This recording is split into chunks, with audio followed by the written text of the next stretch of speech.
warahmatullahi wabarakatuh. Waalaikumsalam warahmatullahi wabarakatuh. Alhamdulillahirabbil alamin wa bihi nasta'in ala umuri dunya waddin wassalatu wassalamu ala asrofil mursalin wa ala alihi washabihi ajmain. Amma ba'du. Yang terhormat Ibu Dewan Guru TK Asalam Pekon Datar Lebuai, Kecamatan Aimanian, Kabupaten Tanggamus. Pertama-tama, marilah kita panjatkan puji dan puji syukur kehadiran Allah Subhanahu wa Ta'ala yang senantiasa melimpahkan rahmat dan karunia-Nya kepada kita semua, sehingga pada hari ini kita dapat berkumpul di tempat ini dalam keadaan sehat walafiat. Yang kedua, tak lupa salawat dan salam yang senantiasa kita haturkan kepada junjungan kita Nabi Muhammad Sallallahu Alaihi Wasallam yang kita nanti-nantikan syafaatnya di akhir nanti. Amin. Ya Rabbal Alamin. Saya ucapkan terima kasih banyak kepada Ibu Dewan Guru TK Asalam yang telah menyempatkan waktunya pada hari ini untuk dapat hadir di ruangan ini. Perkenankan saya sebagai moderator dan pemapar materi untuk membacakan susunan acara pada kegiatan hari ini. Acara yang pertama yaitu pembukaan, kedua yaitu inti, ketiga yaitu penutup. Marilah kita buka acara ini dengan membaca lafaz basmalah. Bismillahirrahmanirrahim. Kita lanjutkan ke acara kedua yaitu acara inti.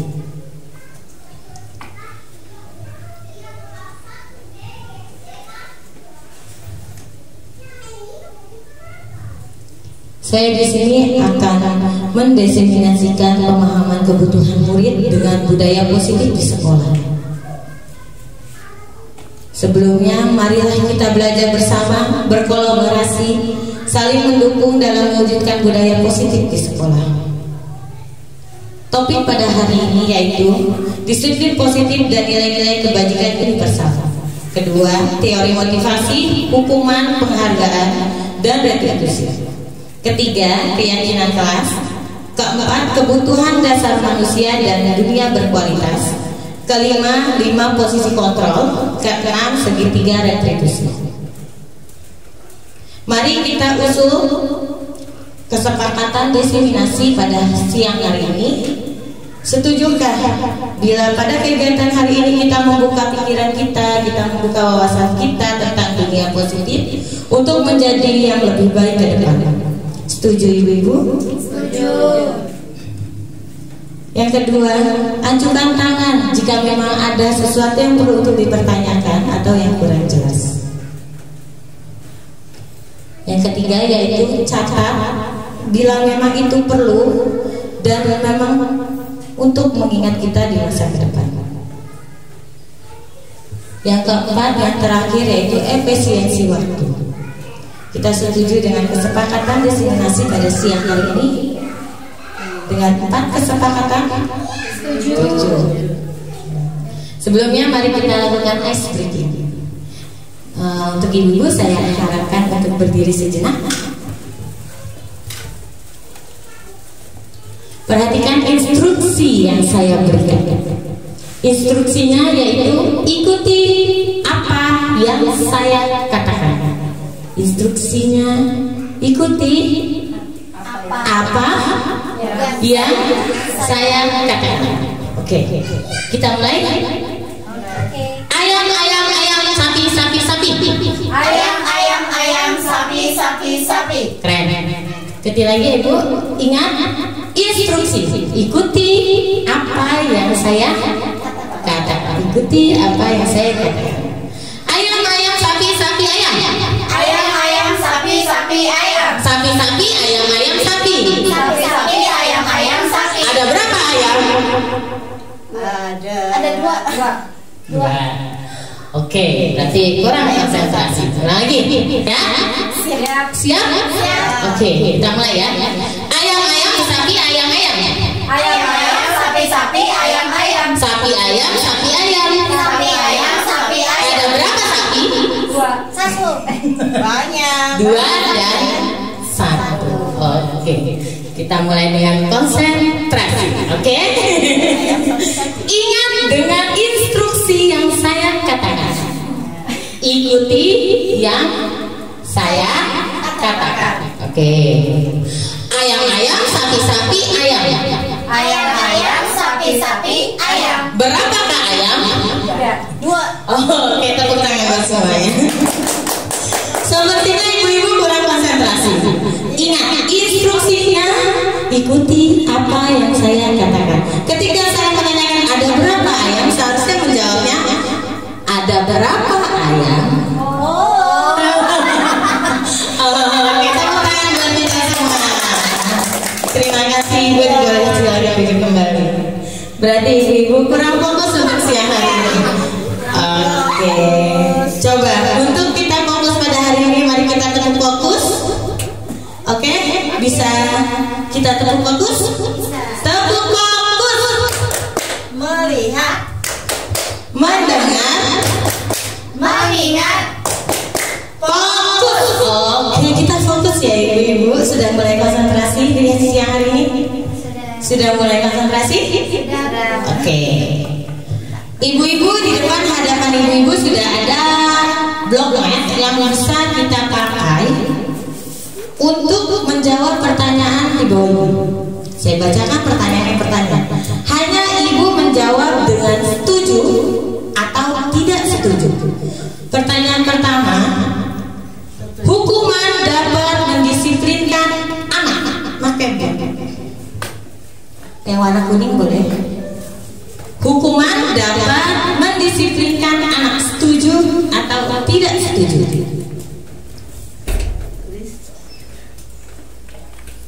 Boleh ditempel di nomor 1. Sudah? Yang sudah boleh ditempel.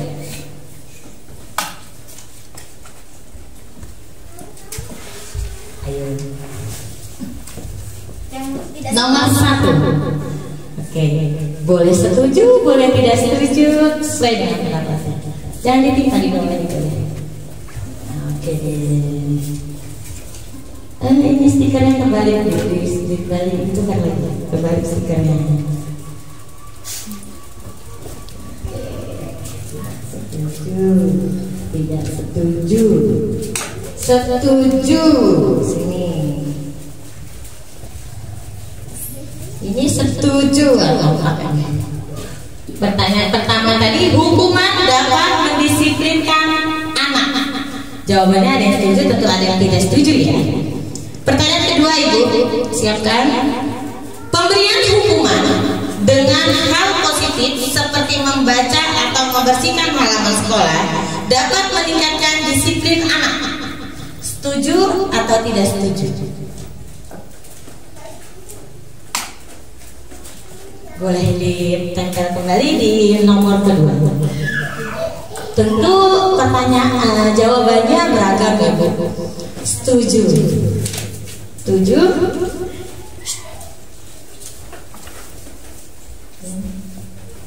Setuju? Setuju. Oke. Kita lanjut ke pertanyaan yang ketiga. Memberikan penghargaan dapat meningkatkan motivasi belajar anak. Setuju atau tidak setuju?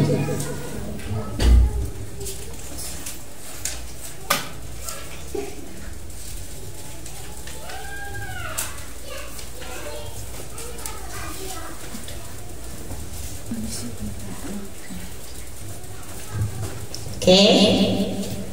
Ayo pertanyaan, jawaban boleh beragam Bu, boleh setuju, boleh tidak setuju. Ini kayak kompas setuju semua ya. Oke. Next ya Bu. Kita akan lanjut ke topik disiplin positif dan nilai-nilai kebajikan universal. Jadi kita harus merubah paradigma kita melalui kepala tangan. Ibu bayangkan ini adalah kegiatan kepala tangan. Saya bacakan ya Bu.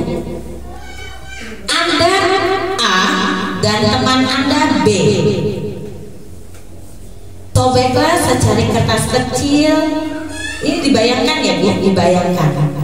Sobeklah secari kertas kecil Tuliskan benda atau sesuatu yang sangat berharga untuk Anda. Letakkan di salah satu tangan Anda dan genggam benda tersebut dengan segala daya upaya kekuatan Anda. Buatlah teman Anda B akan dengan sekuat tenaga dengan berbagai cara untuk meminta Anda memberikan benda tersebut. Dengan cara membujuk, mengancam, menghardik, merayu, menyuap, apa saja dilakukan oleh B supaya Anda membuka kepala tangan Anda. Apa yang terjadi dengan Anda? Boleh saya minta pendapatnya satu persatu? Apa yang akan Anda lakukan kepada Bu Ade?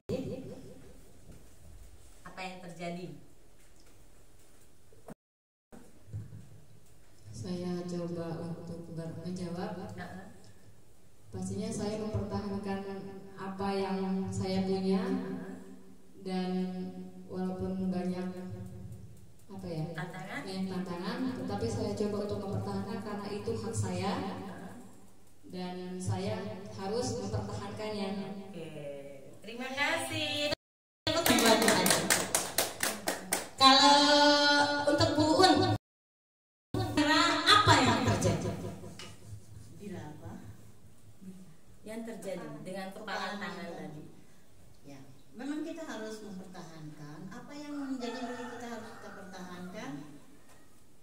Terus habis kalau kita semampu kita apa? Jadi kalau nggak mampu dilepaskan? Oh gitu. Karena saya sudah tidak mampu lagi.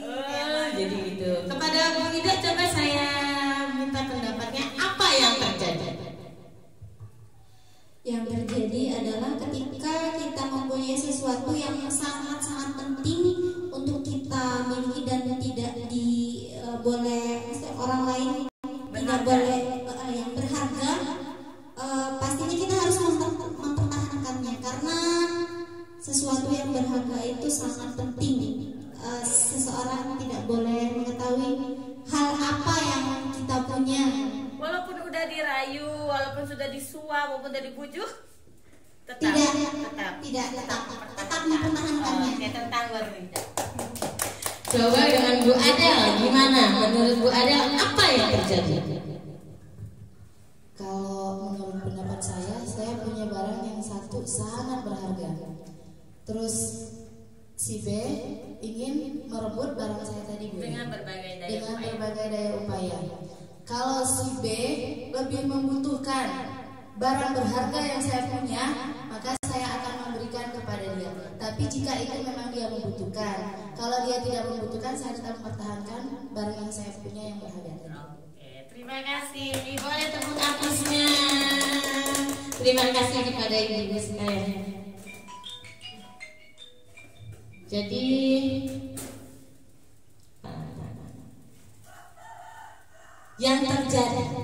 yang terjadi bahwa kontrol diri itu ada di diri kita yang mengontrol. Apakah itu pengen kita buka, apakah kita akan pertahankan, itu tandanya kontrol diri itu ada di diri kita. Sebesar apapun kita memperjuangkan sesuatu hal yang berharga itu, terdapat ada di kontrol diri kita. Bahwa halangan dan rintangan yang ada tidak akan dapat mengubah keputusan yang ada di kontrol diri kita. Jadi semua yang kita lakukan berdasarkan kontrol diri kita. Manusia memiliki alasan dalam melakukan sesuatu, dan manusia memiliki kebutuhan dasar yang merupakan alasan manusia dalam melakukan sebuah tindakan. Jadi setiap manusia melakukan tindakan ataupun sesuatu perbuatan memiliki alasan tersendiri. Seperti contoh kepala tangan tadi. Setiap orang memiliki alasan mengapa dia mesti mempertahankan, dan dia juga mempunyai alasan mengapa untuk tidak dipertahankan. Kontrol diri kita itu ada di diri kita, walaupun kita dipaksa dengan orang lain, walaupun kita disuap, walaupun kita apa, tetapi kontrol itu ada di diri kita. Kita akan merubah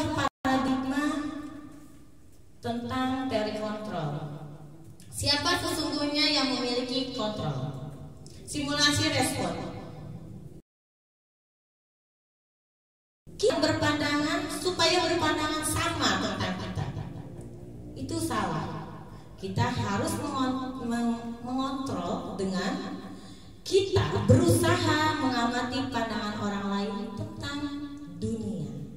Itu ya benar. Jadi kontrol dirinya itu bukan dia harus mengerti yang apa yang kita mau, tetapi kita yang berusaha memahami pandangan orang lain terhadap dunia. Kedua, perilaku buruk dilihat sebagai sebuah kesalahan. Seringkali kita melihat sebuah perilaku buruk menjadi kesalahan. Sering. Kita harus merubah paradigma tersebut menjadi kontrol, yaitu semua perilaku memiliki tujuan. Jadi semua kesalahan yang dilakukan seseorang itu pasti memiliki tujuan, karena mereka memiliki alasan tersendiri mengapa mereka melakukan hal tersebut. Yang ketiga yaitu orang lain bisa mengontrol saya. Menurut kita, orang lain bisa mengontrol saya. Ternyata yang harus kita buat perubahan paradigmanya yaitu hanya Anda yang bisa mengontrol diri Anda. Contohnya seperti kepalan tangan tadi, hanya kita yang dapat mengontrol. Yang kelima, pemaksaan ada pada saat bujukan gagal. Jadi ketika kita mau bujuk dan gagal, maka kita melakukan pemaksaan. Selama ini sering terjadi ya, sering terjadi. Jadi perubahan paradigma yang harus kita lakukan yaitu dengan kontrol, kolaborasi, dan konsensus menciptakan pilihan-pilihan baru. Jadi kita mencoba untuk membuat pilihan baru tanpa kita mengancam. Itu yang harus kita rubah dengan paradigma yang lama. Yang terakhir, model berpikir menang kalah. Kita suka menang kalah itu biasa. Kita rubah paradigma tersebut menjadi teori kontrolnya, yaitu model berpikir menang. Karena itu akan menimbulkan motivasi. Sekarang saya akan menjelaskan apakah makna disiplin. Disiplin berasal dari kata disiplina. Makna asal kata ini berkonotasi dengan disiplin dari murid-murid Socrates dan Plato. Disiplin diri membuat orang menggali potensinya menuju sebuah tujuan, apa yang dia hargai. Namun dalam budaya kita, makna kata disiplin telah berubah menjadi sesuatu yang dilakukan seseorang pada orang lain untuk mendapatkan kepatuhan.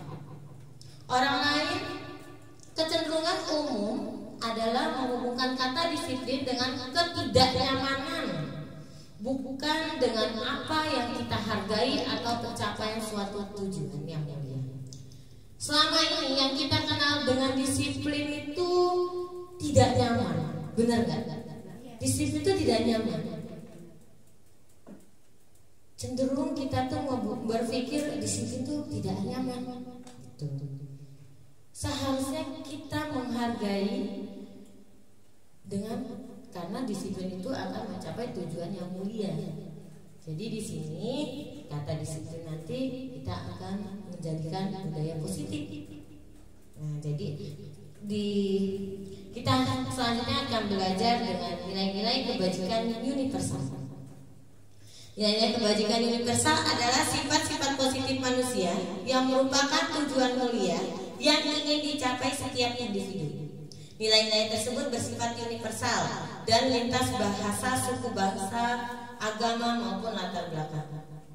Setiap perilaku perbuatan memiliki suatu tujuan menurut William Glasser pada teori kontrol 1984. Dengan menggambarkan nilai-nilai kebajikan yang diyakini seseorang, maka motivasi intrinstiknya akan terbangun, sehingga menggerakkan motivasi dari dalam untuk dapat mencapai tujuan mulia yang diinginkan. Menurut Diane Gossen 1998. Nilai-nilai kebajikan yang ingin dicapai oleh setiap anak Indonesia kita kenal dengan profil pelajar Pancasila. Yang kita kenal dimensinya yaitu itu yang beriman, bertakwa kepada Tuhan Yang Maha Esa, berkebinekaan global, bergotong royong, kreatif, berdialog. Mari kita regangkan otot dengan menyanyikan lagu profil pelajar Pancasila. Siap? Siap ibu-ibu? Siap. Oke, kita mulai. 1, 2, 3. Pelajar Pancasila beriman dan bertakwa pada Tuhan Yang Esa dan berakhlak mulia, berkebinekaan global, gotong royong mandiri, kreatif dan bernalar kritis. Oke, terima kasih. Itulah dimensi-dimensi profil pelajar Pancasila. Oke, kita lanjut ke materi berikutnya yaitu teori motivasi, hukuman, dan penghargaan restitusi. Teori motivasi perilaku manusia. Pertama, untuk menghindari ketidaknyamanan atau hukuman, apa yang akan terjadi apabila saya tidak melakukannya? Itu termasuk motivasi eksternal. Yang kedua, untuk mendapatkan imbalan dari orang lain atau institusi.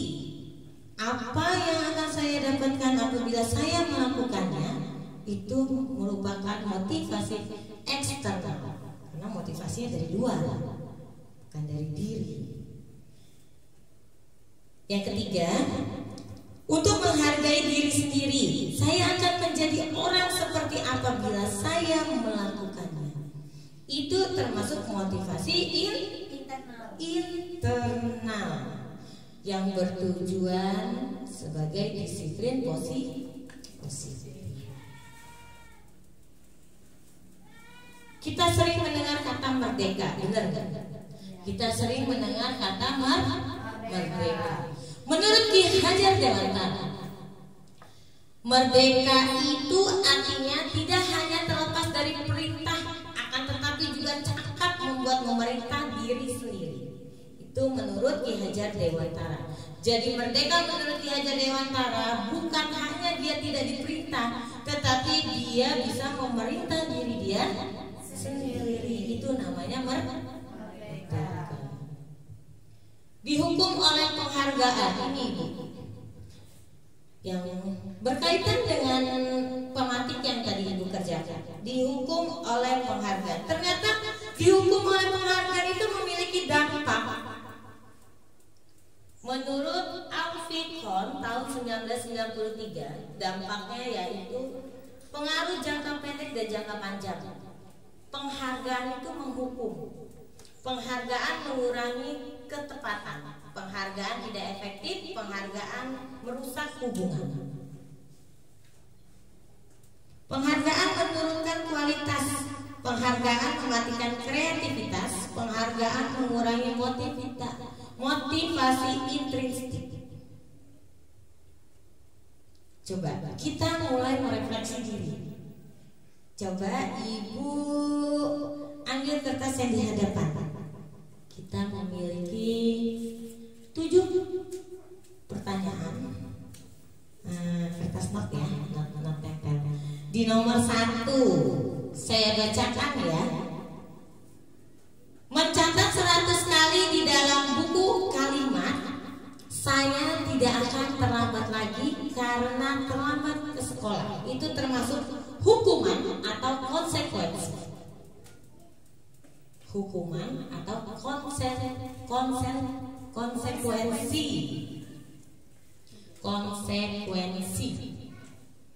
Nomor 1. Sambil ditulis di kertas yang lain untuk mengingat. Benar nggak jawaban itu di nomor 1? Kalau sudah boleh ditempel di nomor 1. Jawabannya hukuman atau konsekuensi.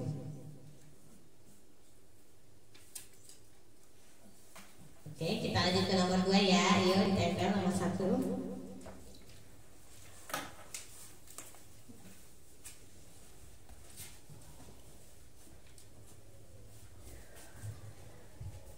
Hukuman, konsekuensi.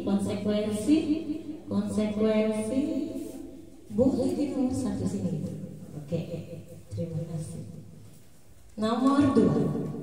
Lari mengelilingi lapangan basket 2 kali karena terlambat hadir di sekolah.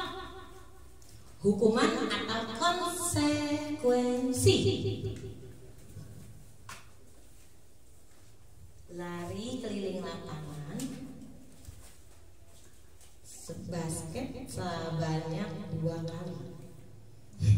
Iya, ditempel di nomor 2. Beda warna boleh, nggak apa-apa. Nggak apa-apa, itu juga nggak apa-apa. Hukuman.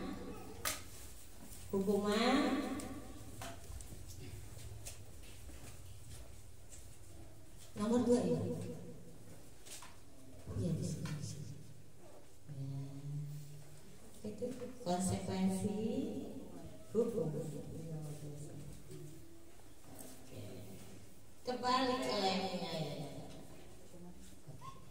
Terima kasih. Pertanyaan ketiga yaitu murid diminta untuk push up 15 kali karena tidak menggunakan masker ke sekolah. Hukuman atau konsekuensi?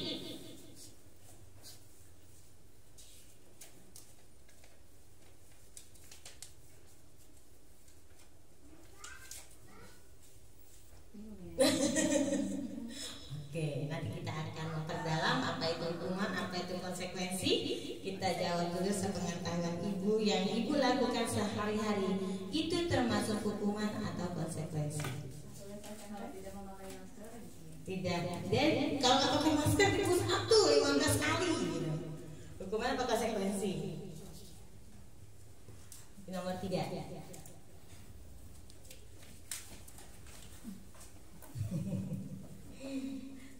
Dan nanti kita bisa lihat apakah jawaban kita benar atau kurang tepat. Pertanyaan keempat, menggantikan kertas tugas teman yang telah dicoret-coret. Menggantikan kertas tugas teman yang telah kita coret-coret itu hukuman atau konsekuensi?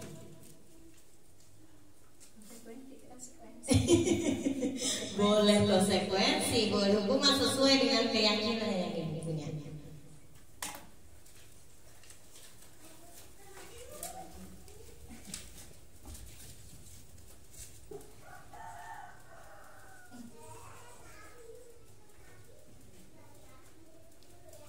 Sebelahnya nggak apa-apa. Oke. Kita lanjut ke pertanyaan yang kelima ya ibu. Pertanyaan kelima, membersihkan tumpahan air di meja tulis karena tersenggol pada saat belajar, termasuk hukuman atau konsekuensi? Sesuai keyakinan.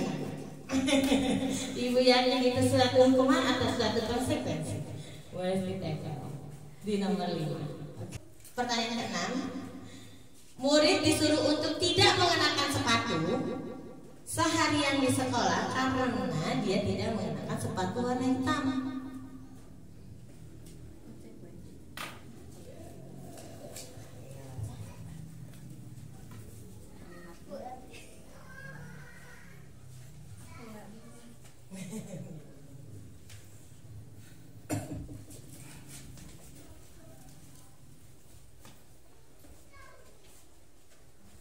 Yang terakhir, lari mengelilingi lapangan basket 2 kali karena terlambat 10 menit untuk pelajaran PJOK.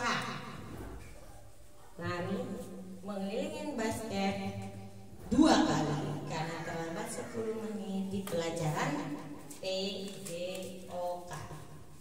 Oke. Nomor 7.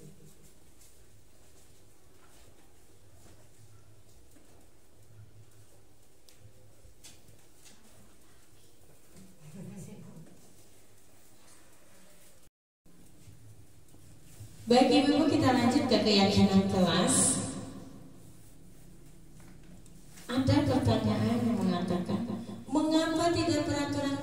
saja. Mengapa harus keyakinan kelas?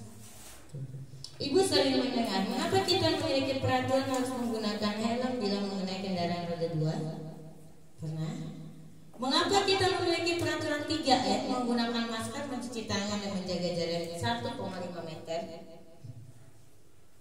Mengapa kita memiliki peraturan harus datang tepat waktu pada saat mengikuti pelatihan? Semua itu termasuk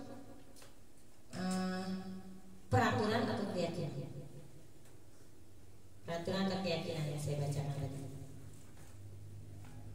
Keyakinan tuh. Peraturan. Karena kan ya, mengapa kita memiliki peraturan harus menggunakan helm? Ya peraturan. Mengapa kita memiliki peraturan 3M? Peraturan semua itu. Mengapa kita memiliki peraturan harus datang tepat waktu? Ini bedanya. Karena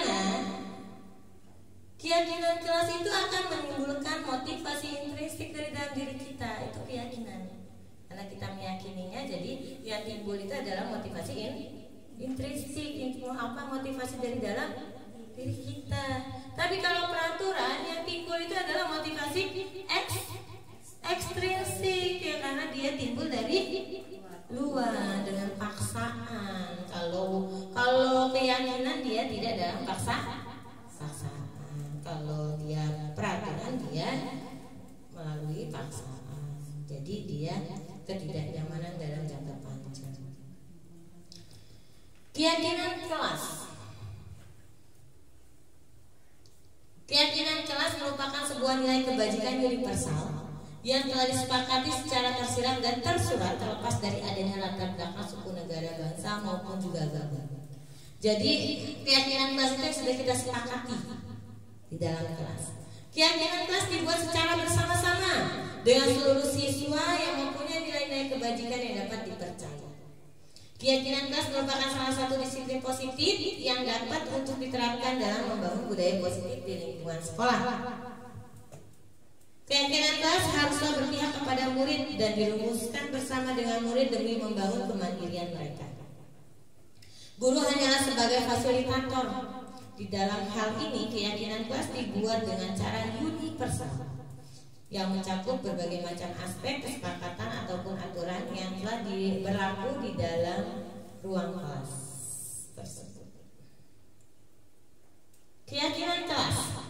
Keyakinan kelas yang akan dibuat hendaknya benar-benar bersumber pada kebutuhan para siswa dalam upaya membentuk budaya positif. Ini adalah yang harus kita terapkan dalam menentukan keyakinan kelas. Menggali segala hal yang potensi positif untuk dijadikan sebagai landasan keyakinan kelas dan benar-benar secara sadar diyakini bersama. Jadi keyakinan kelas itu kita sepakati semua warga kelas, karena itu adalah kesepakatan kelas. Di kesepakatan kelas juga kalimat yang digunakan pun kalimat universal dan positif yang dapat dengan mudah untuk diingat oleh para siswa. Coba kita jajal untuk membuat keyakinan kelas. Kira-kira nih keyakinan kelas kita pada siang hari ini apa? Yang nggak boleh dilakukan, misalnya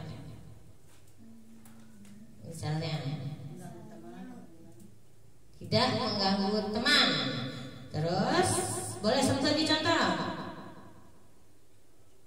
keyakinan kelas.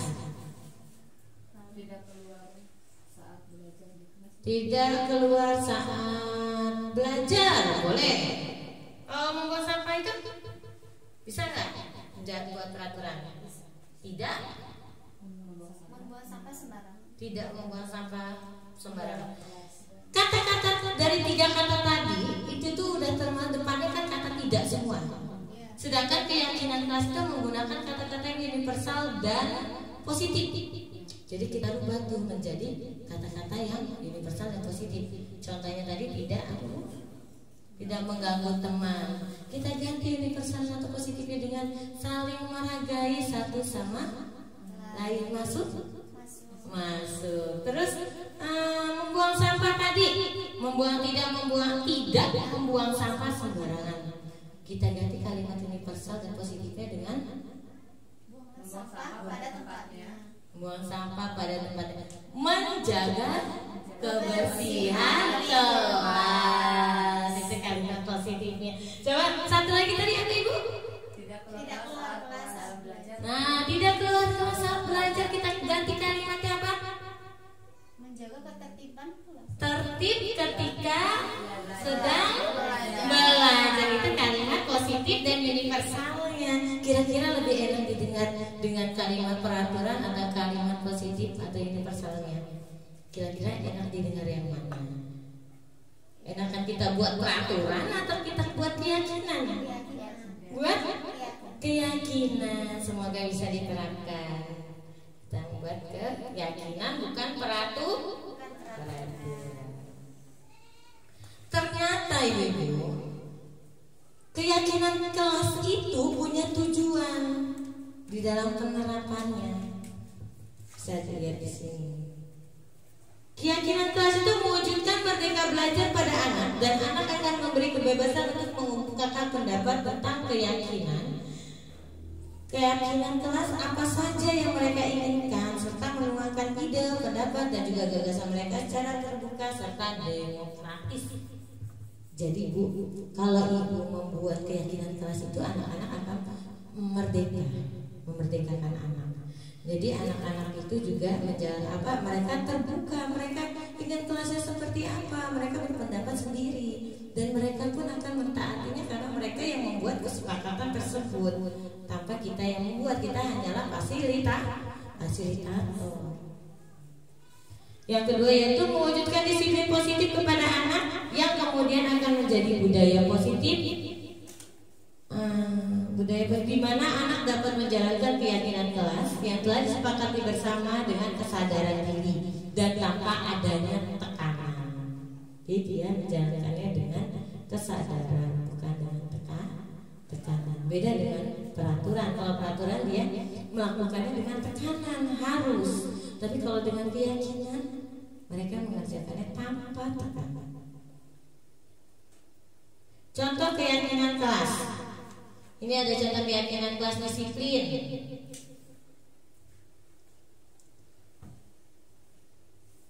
Keyakinan kelas disiplin dikemukakan oleh murid, menginginkan adanya disiplin waktu atau tepat waktu. Jadi kata-kata itu keluar dari anak. Jadi anak itu akan membuat diri dia sendiri untuk mentaati keyakinan kelas tersebut. Mereka ingin disiplin waktu atau tepat waktu.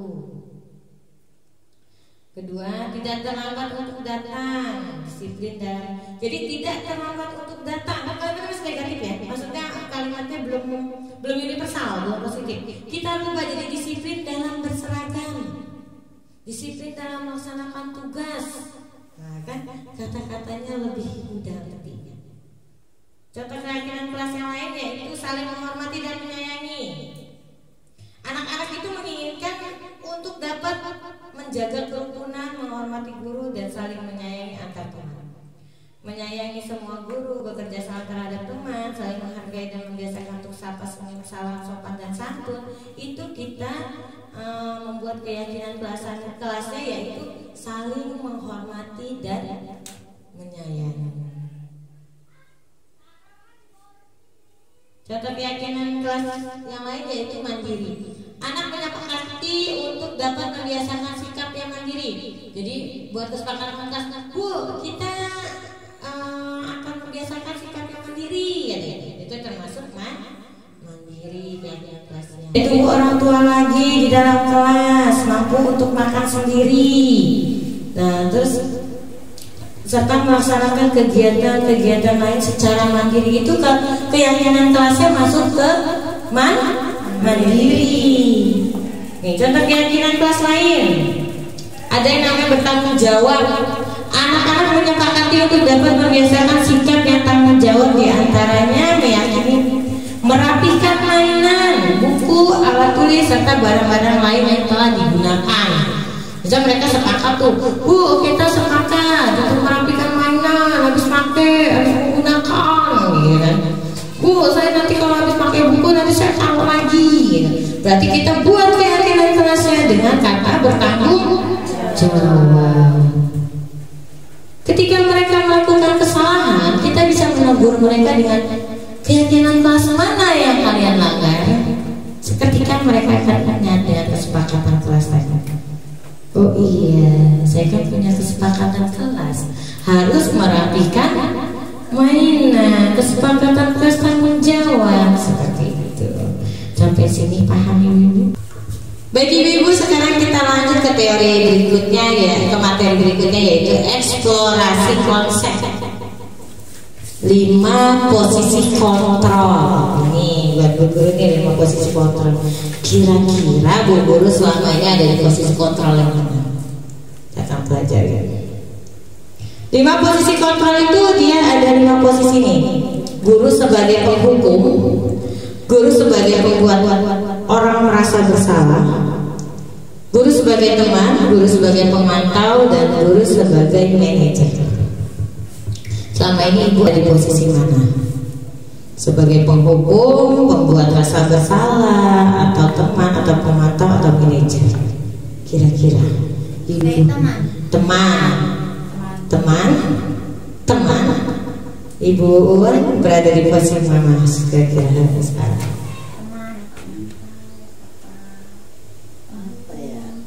Penghukum, apa pembuat rasa bersalah, atau teman, atau pemantau, atau manajer? Pun sebagai teman. Teman juga, berarti selama ini teman-teman itu berada di posisi sebagai teman. Identitasnya itu berhasil atau sukses teman itu. Contohnya seperti ini. Kalau di penghukum itu, contohnya guru itu berbuat menghardik, menunjuk-nunjuk, menyakiti, menyindir, itu termasuk menghukum. Terus membuat rasa bersalah itu seperti gini, mengatakan seharusnya kamu nggak seperti itu nah, ibu kecewa sama kamu. Kalau kamu kayak gini kan ibu bisa kena marah sama kepala sekolah. Itu membuat rasa bersalah. Nah, sebagai teman itu contoh seperti ini, membuat alasan-alasan untuk murid. Ya ampun nak, yaudahlah nanti ibu bilang kamu masuk aja ke kelas, nanti ibu bilang sama kepala sekolah kalau kamu terlambat karena nah, teman. Jadi dia itu lebih rileks, kata-katanya lebih datar, dia tidak marah-marah, jadi dia lebih mengajak berteman. Sebagai pemantau, menghitung dan mengukur, jadi dia menghitung dan mengukur kedua perbuatan. Manajer itu mengajukan pertanyaan-pertanyaan. Jadi kenapa kamu bisa seperti ini? Apa sebabnya? Dan ternyata yang paling baik itu posisi kontrol yang kita harus miliki itu adalah sebagai manajer. Karena dengan manajer itu kita memiliki kontrol diri. Dengan kita menerapkan sebagai manajer, kita akan menimbulkan motivasi intrinsik di dalam diri anak, sehingga termasuk ke identitas berhasil dan sukses. Nah, di penghukum tuh guru akan berkata, kalau kamu tidak melakukannya, awas ya. Ada nggak guru yang kayak gitu? Pernah nggak sih di masa kita pernah punya guru yang seperti itu? Kalau kamu tidak melakukannya, awas ya. Pernah ya dulu ya, waktu kita sejak dulu tadi. Kalau zaman kita enggak, kita kan ada belajar, oke? Nggak ada kita menghukum. Benar nggak? Benar. Apa masih diterapkan dengan menghukum tadi? Ya. Enggak ya, alhamdulillah. Kalau berbuat rasa bersalah, kamu seharusnya sudah tahu ibu lelah sekali sama kamu. Sudah nak, ibu nggak tahu lagi mau ngapain sama kamu ini. Itu sebagai perasaan bersalah. Jadi anak itu akan pundung, dia merasa bersalah. Nah, terus kalau teman tuh, ayolah lakukan demi ibu loh nak. Kamu gak boleh terlambat lagi ya nak. Ayolah kamu berubah nak, lebih baik lagi. Kamu gak boleh nakal lagi ya demi ibu. Kan? Dia merasa berteman. Terus kalau pemantau, apa peraturannya? Jadi nanya, kenapa kamu terlambat? Apa peraturannya? seperti itu. Apa yang kamu langgar? Kalau sebagai manajer, kita bertanya apa yang kita yakini, apa yang bisa kamu kerjakan untuk memperbaiki saja. Ada anak yang terlambat sekolah nih, dia datang tiba-tiba, terus kita tanya, kenapa kamu terlambat? Jadi dia menjawab, apa alasan kamu terlambat? Dia menjawab lagi, terus mengapa kamu bisa terlambat? Apa yang bisa kamu lakukan supaya kamu tidak terlambat? Jadi dia merubah anak itu dengan membuat motivasi intrinsik dari diri dia gitu. Jadi kita bertanya kan, jadi dia menjelaskan alasan dia terlambat, kenapa dia terlambat, terus solusi dia terlambat itu apa, dia tahu. Contohnya dia tahu, Pak saya bangun kesiangan Pak, Bu saya kesiangan Bu, makanya saya terlambat, kata dia gitu kan. Kenapa? Apa alasan kamu?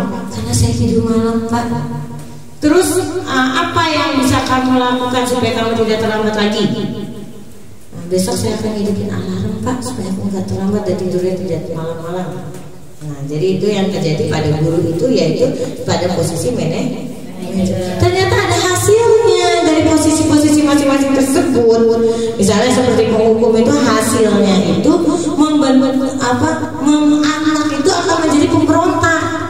Dengan kita di posisi penghukum, anak akan menjadi pemberontak, menyalahkan orang lain dan berbohong karena takut dihukum. Jadi bagus nggak kita kalau di posisi penghukum? Tidak.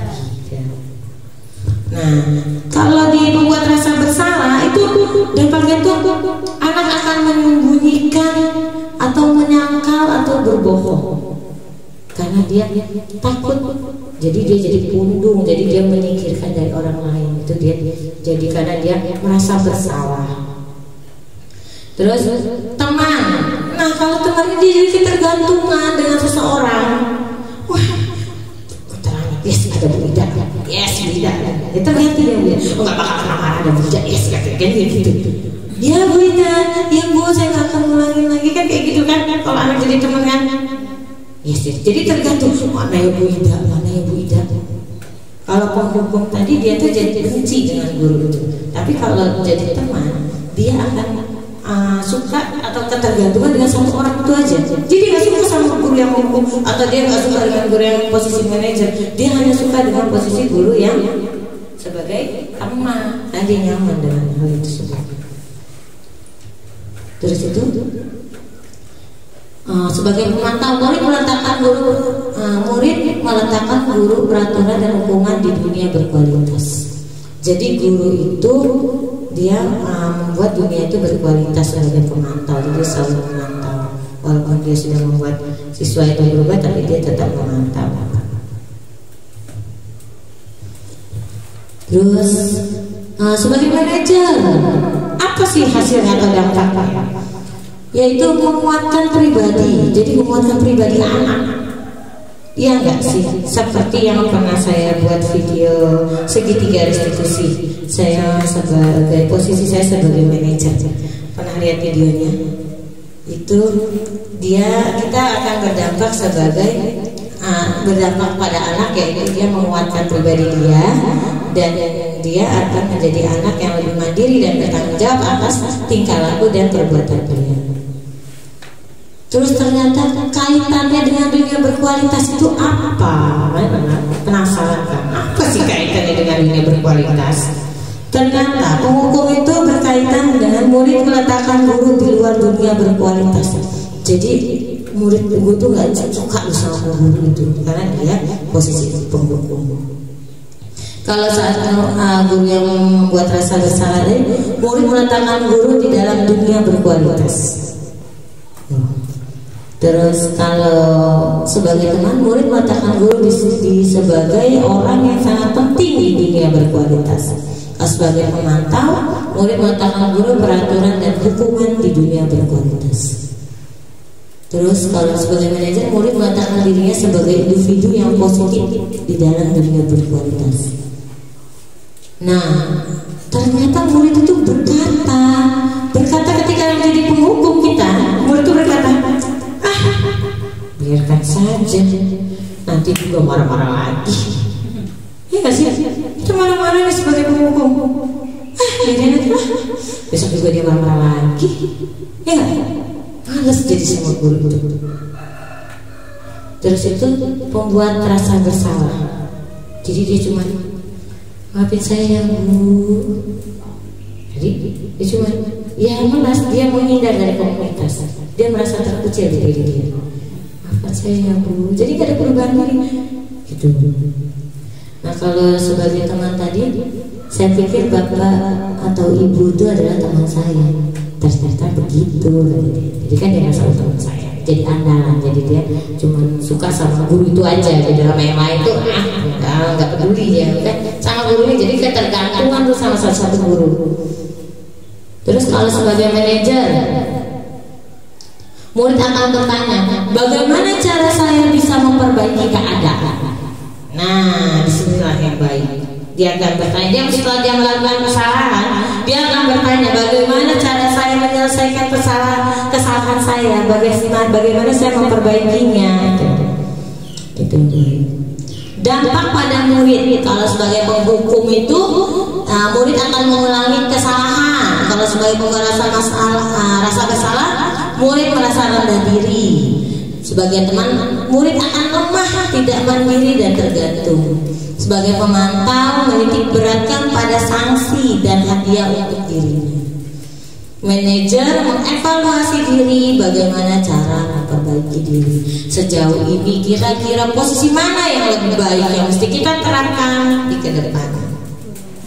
Sebagai manajer, siap? Insya Allah.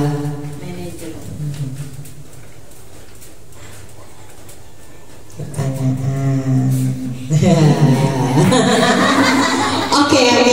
Untuk pertanyaan ini kita baca. Saya kecewa sekali dengan kamu. Itu tuh kira-kira apa? Posisi siapa ya? Posisi guru siapa yang ngomong kayak gitu? Membuat rasa bersalah. Saya kecewa sekali dengan kamu. Pembuat rasa bersalah. Tentang buat guru. Kita lihat jawabannya benar nggak? Pembuat rasa bersalah. Oke. Buat keren deh.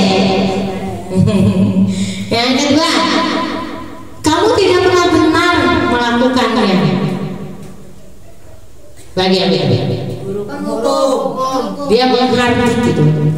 Kita lihat jawabannya. Penghukum. Terus pertanyaan ketiga. Ayolah lakukan demi ibu nak. Teman. Oke tuh tanda. Berarti udah konsentrasi udah dekat. Nah, terus apakah kamu mau mendapatkan stiker bintang hari ini? Yang suka memberikan hadiah, yang suka memberikan apa namanya imbalan, itu sebagai apa? Mantap. Kalian sebagai Oke, keren loh guru TK Salam. Lanjut ya. Bagaimana kamu bisa menyelesaikan masalah ini? Manajer. Kamu tuh selalu yang paling terakhir. Penghukum. Kamu tuh selalu yang paling terakhir. Betul. Tepuk tangan buat semuanya. Berarti jawabannya benar semua ya. Hebat. Keren. Peraturan pemantau dan konsekuensi. Jadi sebagai penghukum, peraturan pemantau, konsekuensi, hadiah itu nilai-nilai yang ada diperbaiki itu di manajer.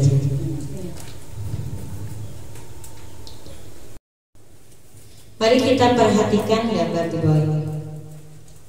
Ini adalah gambar segitiga restitusi. Jadi di dalam segitiga restitusi ini ada 3 tahapan dalam kita menyelesaikan masalah. Yang pertama yaitu menstabilitaskan identitas. Biasanya pertanyaan yang sering muncul itu yaitu setiap orang pasti pernah melakukannya. gitu. Jadi kita mengucapkan seperti itu. Atau kamu bukan satu-satunya orang yang pernah melakukan itu. Ibu juga dulu pernah, tapi gitu ya. Terus yang kedua yaitu validasi tindakan yang salah. Jadi kita memvalidasi tindakan yang salah dengan cara biasanya pertanyaannya yaitu kamu tentunya punya alasan mengapa kamu melakukan itu. Atau seperti ini, adakah cara yang lebih efektif untuk mendapatkan apa yang kamu butuhkan?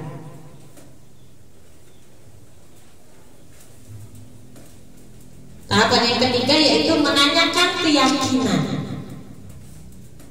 Jadi kita kan tadi udah buat keyakinan kelas kan? Jadi kita tanyain deh sama dia, keyakinan kelas apa yang telah kita sepakati? Keyakinan kelas apa yang telah kamu langgar? Menanyakan keyakinan. Terus kita tanya, terus kamu ingin menjadi anaknya seperti apa? Ya Bu, saya mau menjadi anak yang baik. Saya akan meminta maaf deh sama dia. Misalnya TK kan seperti itu ya Bu ya. Jadi menstabilkan identitas itu untuk membuat anak yang merasa gagal karena berbuat salah menjadi positif terhadap diri.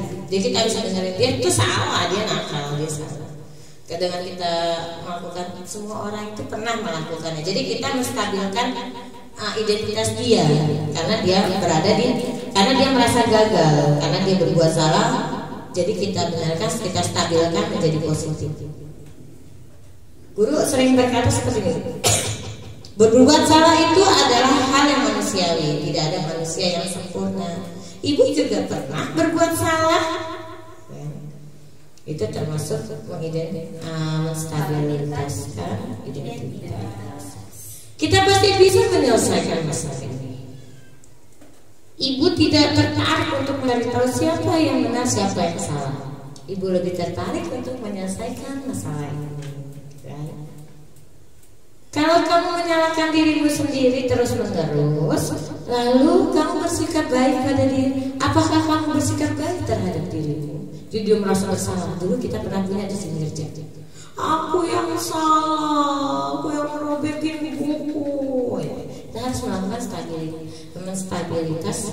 menstabilkan identitas dia gitu harusnya. Dengan kalau kamu menyalahkan diri kamu sendiri, apakah kamu bersikap baik pada dirimu? Yang kedua yaitu validasi tindakan yang salah. Validasi tindakan yang salah membantu murid mengenali basic kebutuhan dasar yang ingin dipenuhi ketika melakukan kesalahan itu. Pada dasarnya, setiap tindakan manusia tujuannya adalah 5 dasar kebutuhan manusia. Masih ingat apa aja? Bertahan hidup, bertahan hidup, cinta dan kasih sayang, kebebasan, kesenangan dan perasaan. Biasanya ketika validasi tindakan yang salah, guru akan berkata, kamu bisa saja kan melakukan yang lebih buruk dari ini, tapi kamu tidak melakukannya. Kamu pasti punya alasan mengapa kamu melakukan hal tersebut. Apa yang penting bagi kamu? Kamu boleh tetap berusaha menjaga sikap itu, tapi tambahkan sikap yang lain. Maukah kamu belajar cara lain untuk mendapatkan kebutuhan tanpa harus memukul? Apakah kamu bisa melakukannya dengan lebih baik besok lagi? Itu termasuk ke validasi tindakan yang salah. Terakhir yaitu menanyakan keyakinan. Anak melihat kesalahannya dihubungkan dengan norma sosial dan nilai-nilai yang mendasari manusia berinteraksi dengan orang lain. Guru berkata, apa nilai yang kita percayai di kelas? Nilai-nilai universal apa yang telah kita sepakati? Jadi dia mengingatkan tentang kesepakatan kelas. Kira-kira kesepakatan kelas apa yang kita langgar? Kelas yang ideal itu seperti apa sih? Kamu ingin jadi anaknya seperti apa? Kan dia nanya. Apa kamu rasakan ketika kamu lakukan itu, kamu menjadi orang yang tidak baik? Apakah kamu merasa ketika kamu melakukan itu, apakah kamu menjadi orang yang baik? Enggak, tidak menjadi. Nah, intervensi.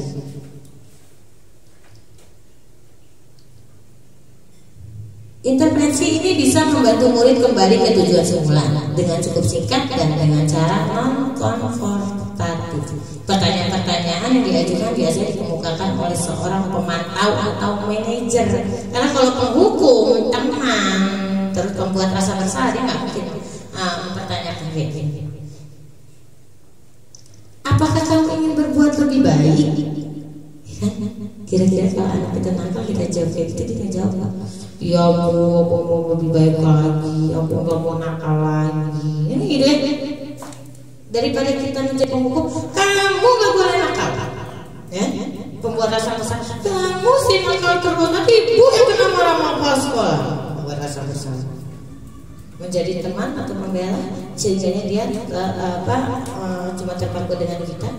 Jadi itu salah. Yang bagus yaitu sebagai pemantau atau mengajar. Yang baik adalah sebagai mengajar. Yang kedua, apakah saat ini kamu sedang menjadi orang yang sedang kamu inginkan? Apakah kamu bisa mengubah perilaku kamu saat ini menjadi sikap yang lebih membantu kamu? Apakah wajar membuat kesalahan? Bisakah kita memperbaikinya? Apakah kamu melakukan saat ini sesuai? Kapan kamu siap untuk memulai? Jadi ketika dia sudah selesai kita validasi, kita tanyakan, kapan kamu siap untuk memulai? Peraturannya gimana? Sepertinya kamu punya masalah, saya bisa bantu. Saat ini kamu seharusnya berbuat apa? Apa yang bisa kita bantu agar kamu bisa melakukannya? Apa saya bisa bantu kamu agar dapat segera memulai? Apakah tugas kamu saat ini? Bagaimana kamu ingin diperlakukan pada kegiatan ini? Bisakah kamu melakukannya? Apa yang kamu inginkan? Peraturan apa? Jadi kita menanyakan kepada anak tersebut. Apalah arti sebuah presentasi tanpa refleksi? Mari kita lakukan refleksi sebagai kegiatan kita, sebagai akhir dari kegiatan kita pada hari ini. Kita merefleksi diri kita tentang hal apa ya, tentang pembelajaran atau pengetahuan atau ilmu yang bertambah pada siang hari ini yang menurut Anda patut untuk direfleksikan. Mari kita sama-sama membuka pikiran kita untuk merefleksi diri kita menjadi lebih baik. Dengan refleksi maka kita akan menjadi pribadi yang lebih baik lagi ke depan. Kita mulai dengan refleksinya. Nomor satunya yaitu hal baru apa yang merubah paradigma Bapak dan Ibu, dan apa yang Bapak Ibu dapatkan.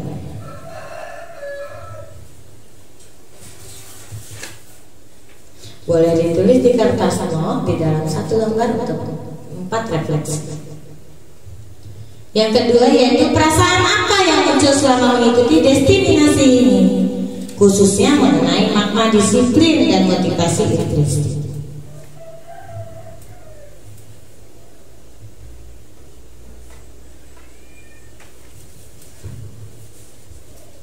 Yang ketiga, peran amal seperti apakah yang saya lakukan selama mengikuti destinasi.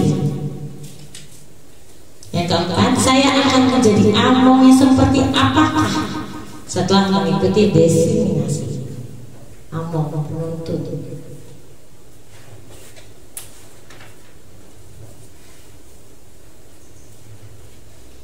Sambil ibu-ibu mengisi refleksi yang saya berikan, saya sambil mengucapkan terima kasih atas waktu yang telah diberikan kepada saya. Wabillahi taufiq wal hidayah. Saya akhiri. Assalamualaikum warahmatullahi wabarakatuh. Terima kasih. Terima kasih atas waktunya ibu-ibu. Terima kasih juga Bu atas motivasinya. Sama-sama.